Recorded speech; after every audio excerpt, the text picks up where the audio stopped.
Oh, it's time for the Golf Kingdom, and I got a note from the crew. Rob, reminder, you can only drink one. I'm gonna need more than one to do this show. Let's see here. Eeny, meeny, miny, no, that's out. Let's just slam this energy drink.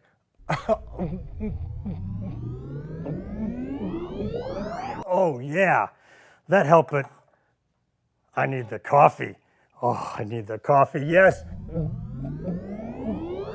Oh yeah, woohoo! It's time for the Golf Kingdom. I am caffeined up. Let's bring in our blueprint. As always, we start off with our Build It segment. You're gonna use water bottles, and I'm gonna show you how to do it to help your game. Then after that, we go pop culture with some music to help improve your understanding of time in the golf swing. And as always, keep it simple, Strano. Then we're gonna visit the golf matrix. And after that, we're gonna go to a putting service announcement. Yes, something key to help your putting. And as always, we're gonna finish with a time to rise. Are you ready? Because I am. It's time to build here in the Golf Kingdom. Welcome to the #1 golf variety show in the world. Are you ready to build your game? Here's your host, Rob Strano.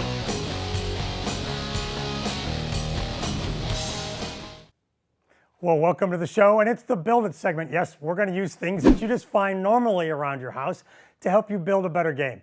And we're going to attack your putting and your golf swing with two things you commonly have around the house, and that is water bottles. Who would have thought we'd be drinking from water bottles by the gazillions nowadays? But they're everywhere. We've got water bottles. We've always got them. So how can you use them to help your game? Well, let me show you first how to help your putting. Real simple. So we're going to use a chair, putter, some golf balls, and here's what you're going to do. You're going to put a water bottle down about 3 feet past the leg of the chair, and you're going to take another water bottle and you're going to put it right there and make a little itty bitty gate that your putter can go through. So I'm going to take the ball out first. I've got the water bottle in place right here. If it'll stay, there we go. Stay there, Mr. Water Bottle.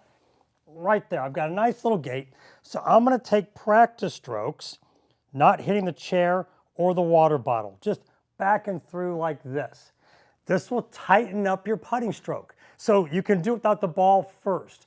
The other thing it does is it makes sure you're not standing too close to the ball because you have the water bottle between your feet and the putter, and one of the common errors is you get too close.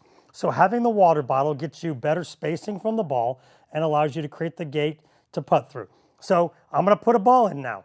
So I wanna make sure I put my second water bottle over here in line with the chair. So the chair legs like that. Here's my line to my water bottle. I've got my gate and my bottle. So I've practiced it. I'm pretty good at not hitting the gate as I go through that I've made, and now I'm gonna hit putts and try to hit the bottle of water. Boom, there you go. So something you can practice at home as you build a better putting stroke is grab your putter, grab your couple water bottles. Everybody's got a chair, get in there and hit putts and putt to the water bottle, and then just keep backing up. So like I said, I'm one club length here, club length 35 inches on a putter. Start there and then continually back out, making it a little longer every time to where maybe you're out at 10 feet in your family room, your living room, your office, and you're hitting the water bottle every time. Okay, so there's what we're doing for putting. Now, let's shift gears here and go to full swing. And I'm gonna punt the chair out of the way because we don't need it. We just need the water bottles. Now, one of the big issues in the golf swing is coming over the top on the downswing, having bad path coming through. Once again, super simple. 2 water bottles, put them down like this. This is kind of a great summer practice session if you're hot and it's hot where you are. You're gonna put the club between the water bottles, so you're gonna scoot them in there pretty tight, just like that. Let me get a little more space to make it reasonable. And now I'm trying to swing through and not hit any water bottles. So you'll put a ball in there after you can do it without the water bottles, put the ball in there, and hopefully you can hit some shots and go right through your water bottles. So keep putting it in there tighter and tighter. I mean, be reasonable, the club's gotta fit. You can't have it to where it's so tight the club can't fit through the water bottles. But get in there, start with a short iron, make it easy on you so you can get in there, get through the water bottles, and just get better path through impact and not over the top and not too in to out. So this has been a Build It segment using water bottles to help your putting and your full swing. Come on into the white set. It's pop culture time. We're going to use songs, catchphrases, all kinds of cool stuff to help you remember some key things to help your game. And today we're going songs. The Rolling Stones, they have a great song, Time Is On Your Side. Okay, there's another song. It's not quite so well known. It's called Time Is Running Out. You've heard it in some movies. We're going to use both of those to help you understand how do you see time in your golf swing. So you've got your feeling of tempo and speed, which you might call time. But the question is, how do you see time? Can you see time? I can look at my watch and see time going if I have a second hand. But in golf, in your golf swing, how do you see time?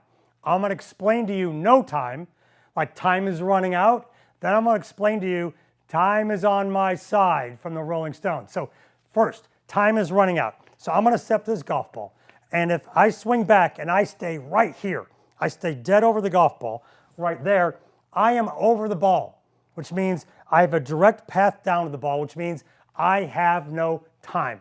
The downswing is between 3 and 4/10 of a second.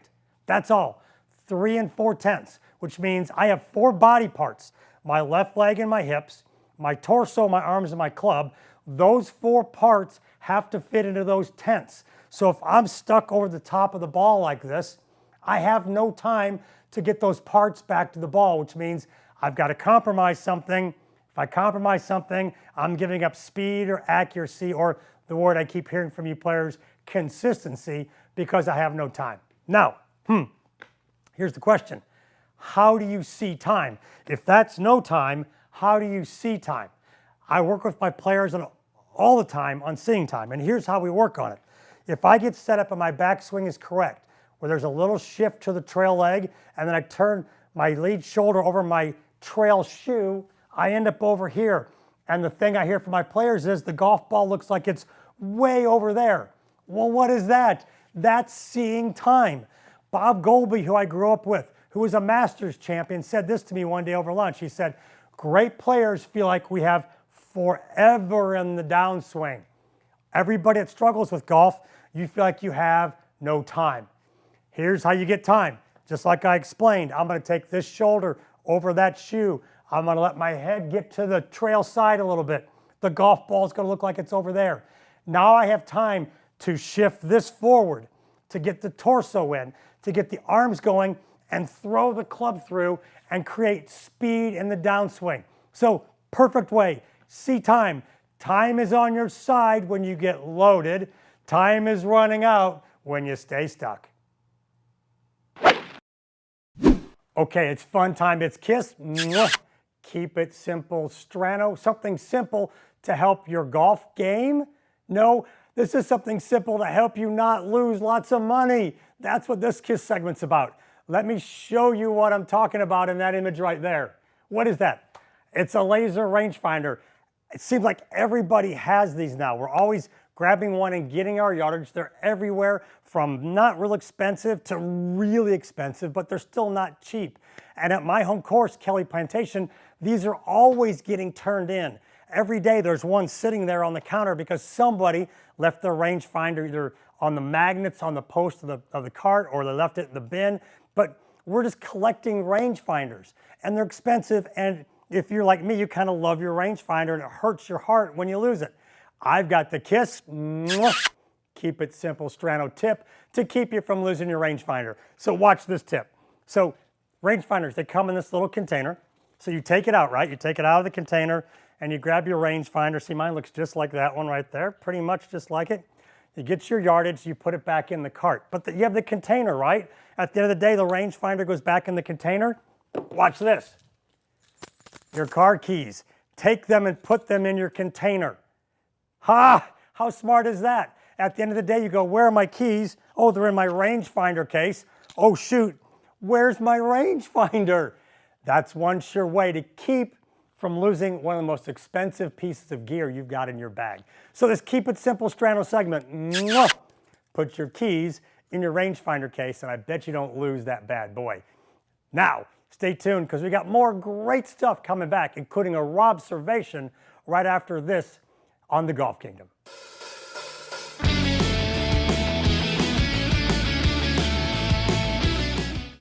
Most driver technologies give you either more distance or more forgiveness. Yeah, but I want both. That's why we shifted the paradigm. Go on. We created a 360 carbon chassis that's 44% lighter than titanium. So what'd you do with the weight? It's been redistributed to give our longest driver ever significantly tighter downrange dispersion. I love that.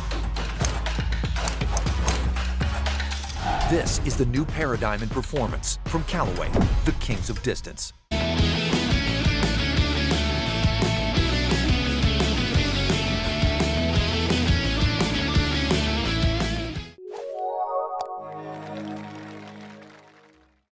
Welcome to a little breezy day here in Florida. How does the wind affect the golf ball? Well, into the wind, most players don't like practicing that way because into the wind, it magnifies the curve on the ball because the ball spins, it tilts on its axis, and when the axis tilts on the ball, just like this, that magnifies curve. The ball will curve more into the wind. So if you're a slicer or a hooker, man, into the wind, you're going to get a lot of curve. Aim accordingly. Now, what happens if I was hitting it that way downwind? Well, downwind tends to straighten that curve out. Keep in mind, you get that downwind shot, yeah, it's going to push the ball farther, but it'll keep it straighter. Maybe you've got a tight hole in your golf course that you don't like. You know what? If it's blowing downwind 20 miles an hour, rip your driver down there because that wind's going to straighten it out and hopefully keep you in play and get you way down that hole where you might be able to make a nice birdie.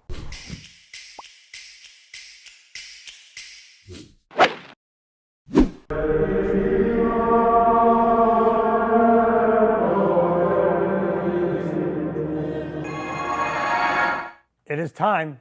We're going to open the book of Strano.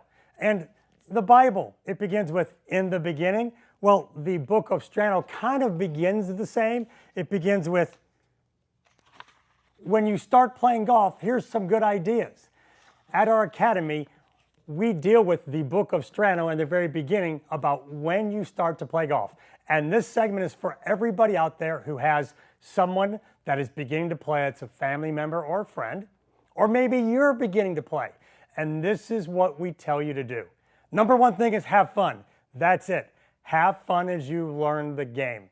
Number two is use a tee everywhere. I'm going to explain that in a second, but golf's hard when the ball sits on the ground because the ground is tight and you got to figure out how to hit the ball first and not the ground first or hit the top of the ball. We tell our players, start on a tee and make it look good. We're going to slowly lower the tee. Now, let's bring up an image here on the 60-inch screen, and I'm going to explain to you how we tell our players to learn to play golf. Remember, in the beginning you start to play. There's a starting point with golf. You don't start off being great, but we want you to start off having fun and being able to get around the golf course. So here's a basic golf course right here. So check this out. We've got holes that go back and forth, back and forth, back and forth. So we have a hole going this way, hole going that way, a little par three, and then these holes going back and forth. Here's how the book of Strano tells you to do it. You don't play from the tee markers when you're learning golf. What we tell our players to do is use a tee and start from 100 yards, right there. You're going to start from 100 yards and learn to play in from there. So 100 yards here, 100 yards here. Short par three, it's only 130 yards. You can play that one from the tees, we're fine. This hole, 100 yards, this hole, 100 yards. Now, you want to keep score? No, no, no, no, no. I want you to keep track of how many shots per hole you're happy with. Maybe you were happy with 2. Maybe you were happy with 3. But every round you play, if you're playing with friends, they'll understand you starting from there. And as you get good from 100, you back up to 150. Then you back up to 200. Then you back up to 250. And before you know it, you're playing for the tees, but you're having fun. And you keep lowering the tee until you don't need it anymore. The other 2 rules we have for our players in the beginning at the starting point of golf are this. If you hit it in a sand trap, there, anywhere around the green, you get 1 try to get it out. If you don't get it out, toss it on the green, and hopefully you're a good tosser. You toss it close to the hole. Now putting, you get 3 putts to put it in the hole. If it's not in the hole, pick it up, put it in your pocket, and watch everybody else. But that's the fun way to learn the game. You've got a lifetime to play golf. Let's start off fun. Let's start off right, especially according to the book of Strano.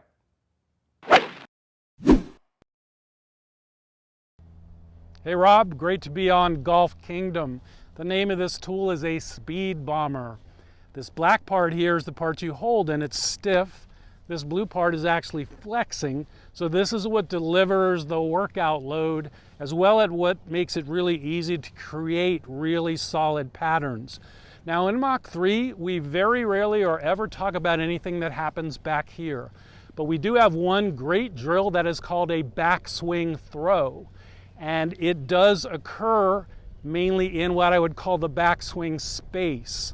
So let's consider how we want our body to move. We want the end of the movement, which is up out in front of me here, to drive the entire movement and in fact create the movement. So I'm gonna point at that spot and then I'm gonna pull hard into my backswing and stop.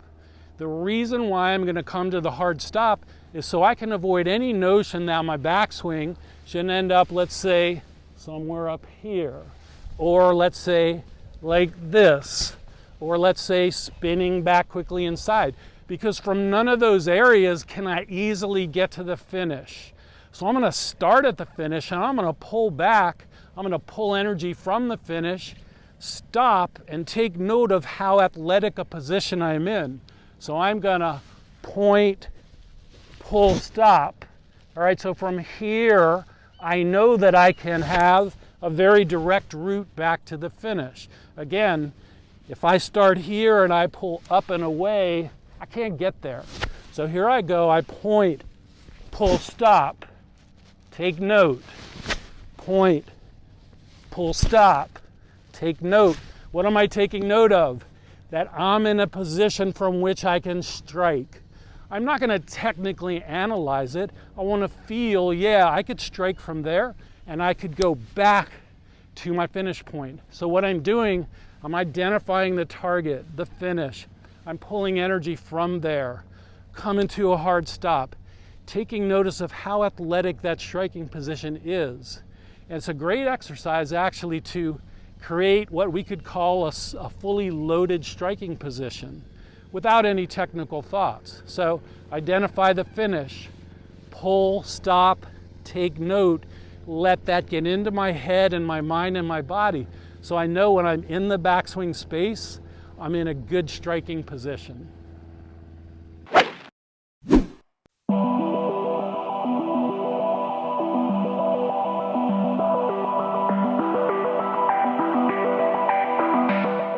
Well, you just saw we've entered the Golf Kingdom Matrix where we get into the numbers of golf.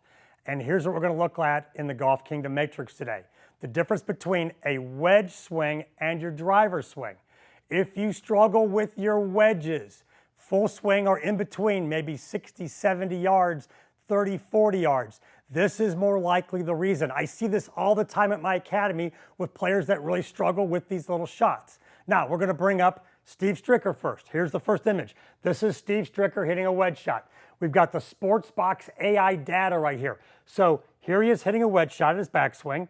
There's his data right there. We're looking at pelvis turn right here. Go to the next picture. Here's what you see at impact. His pelvis is only turned 7 degrees at impact. 7 degrees. If this is 0, 7 degrees isn't very much. Okay? Now here's the question. Go to the next one. This is Justin Thomas, driver. Here's his pelvis turn at the top of the backswing. Let's see what his pelvis turn is at impact. Remember, Stricker was only 7 with the wedge. Impact, here we go. Next picture, 47.9 at impact. Impact, 47.9. 40 more degrees of hip turn at impact. Why is that? It's a driver. Our stance is wide. It's our biggest rotation through. It's our power club. Wedge club, it's not a power club. You have to know the difference. So in the matrix, we have got to get set up and understand, if I tell you to pose at impact with a wedge, you're going to just do this. Right there. Very little hips. If I say, show me a driver pose at impact, you're darn sure going to go wham like that. Big difference between the two, and you've got to know it. If you're struggling with wedges, listen to me. Let me help you. We've got to get rid of 47 degrees of hips at impact and feel very square. And you do that, I bet your wedges will improve. Now, stay tuned, because we'll be back here in the Golf Kingdom faster than one swing and one putt.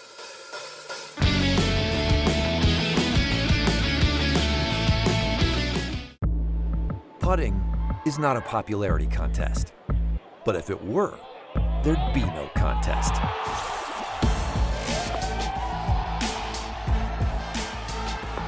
The #1 putter on the PGA Tour, LPGA Tour, DP World Tour,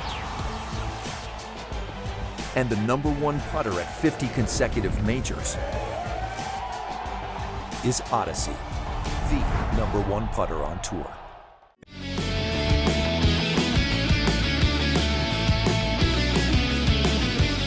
Well, it's that time. We're doing stuff to help you hit it farther, hopefully, and it's that fitness stuff. Yes, it's our Golf Kingdom fitness segment. Oh man, look at this guy. That's a great looking strong pose, isn't it? Just bouncing on one finger. But this isn't about me. I've enlisted my staff coach, Laura, to help you with some of the stretches she did as an LPGA player and a Ladies European Tour player. So we're gonna get right to it. We're gonna see what she's got to help your game. Here we go. So we got a simple wrist stretch to start with here. Warm up that wrist joint. She switches hands. She's holding it on the very end. So hold the club on the end, short iron. We're not grabbing driver. And we're just slowly, like a slowly windshield wiper doing this. You don't want to do it fast and stretch this joint. If you're not strong enough to hold it on the end, hold it in the middle and just do it like this. But let's warm up that wrist joint and strengthen it, because the wrists, they take a lot of pounding in the game of golf. Next one, here we go. Club behind the shoulders. Twisting one way, twisting the other way. Yes, we've got to be both ways. We want to be unified, not just strong one way in our stretch. So grab a club, get it behind your shoulders, and just hold this stretch for a minute.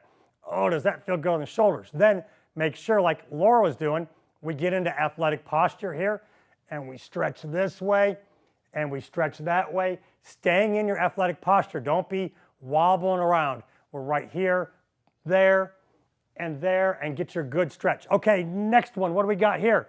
So, whoa, this is a lunge with a twist, and an over the head and a side to side. Wow, and she's gonna do both legs.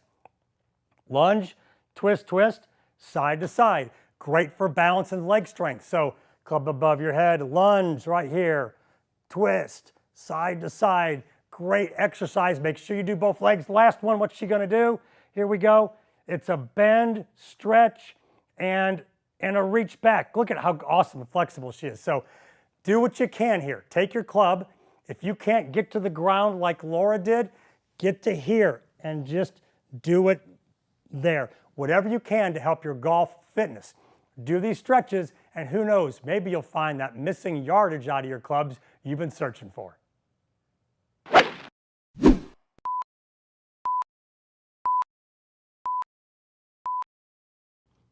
Well, hey there. It's our putting service announcement. Yes, PSA, something to help your putting. And we're going to get down here and use a yardstick to help you improve your stroke and how you roll the ball. Let's come up to the big view now. So I've got a yardstick down here, and the yardstick is how long? 3 feet long. So I've got a ball right here at 1 foot, 2 at 2 feet, 3 at 3 feet. And then this cup is another foot just past the end of the yardstick. What's our game? What's our goal? We're trying to roll the ball down the yardstick. So at a foot, I'll just take a ball. I'm hoping to do it one at a time, each one. But I'm trying to roll the ball down the yardstick, 1 foot and 1 foot to the hole, 2 feet total. Go to the low view. So we're on the low view. Here we go. Can I roll it down the stick into the cup? Boom. Yes, right into the cup. Back up to me. Now, we've done it with a foot. Now, we're going to do it at 2 feet. So I'm going to grab a ball. Here we are.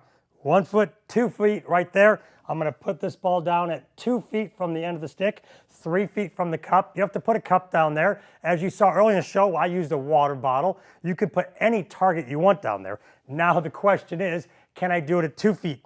Let's go down low. Let me get set up here.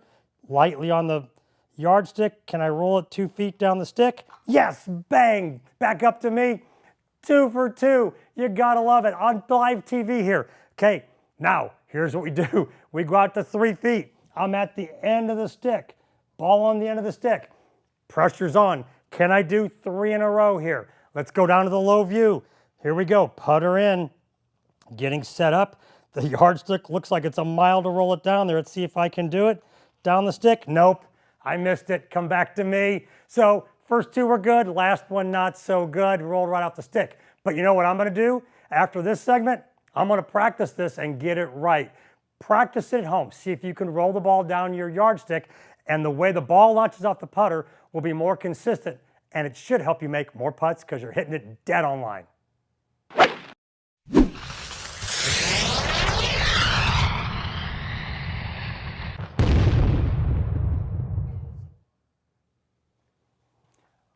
Well, here we are, end of the show, and it's time to rise, where we talk about something in life and golf, or both, to help you out. And if you're a TV show fan, maybe you've seen Ted Lasso. I have, and I love the messages that the show shares. Check out this one. This is from the beginning of the show, the believe sign that he posts in the locker room, that the message carries throughout the show. And one thing as tour players is we have to believe. If we're struggling, we believe something better is just around the corner. We're one improvement from getting our game back. We're one change from getting our game back. There's always something that's going to click and get our game back. Same thing in life. We got to believe just around the corner something great or good is going to happen. What I want you to do is think about that word, believe. Trust yourself. Believe in yourself. Get out there. Get after it, knowing that your hard work eventually will pay off if you believe it will. We did it as tour players. We kept grinding and practicing all the time, knowing that we were one swing change or one putt going in from having it just on a gigantic roll. So believe it'll happen, get after it, and let's go. Well, I made it through the show. My caffeine just ran out. I got another cup here to help me get through the strand notes. So we're gonna bring in the recap of the show right here. Number one thing in the pop culture segment, I told you, time is on your side and time is running out. I talked to you about making sure you get turned behind the ball so you have time for the pieces to get back to the ball. Then in the matrix segment, I helped you understand that your hips at impact aren't like the driver. They are only about 7 degrees open, not 47 degrees open. Get your hips right at impact with your wedges and they'll improve. Thank you again for joining us here in the Golf Kingdom. And as always, to watch all the shows, jump out on our Roku channel or our YouTube channel. All the shows and all kinds of extra stuff is at our YouTube channel for the Golf Kingdom. Thanks again for being here for another fun-filled episode and caffeine-loaded show in the Golf Kingdom.